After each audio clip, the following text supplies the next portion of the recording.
For today's video naman guys is magluluto ako ng talong. Kasi pinadala na ako ng parents ko ng napakaraming talong. Ayan, sasabihin ko sana napakalaking mga talong. Pero binawi ko agad, sabi ko napakaraming talong. So magtorta na lang tayo ngayon ng talong, no? Kasi maliban sa tipid na is masustansya din siya.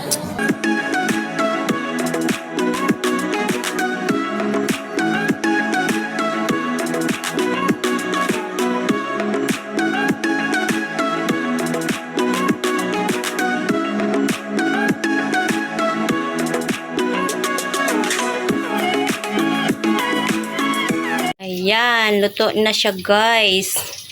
Parang tubod na naman yung torta ko. Di pa kasi ako medyo marunong mag-torta. Pero parang tubod na nga siya. Ano ba yung sa Tagalog yung tubod? Basta tubod.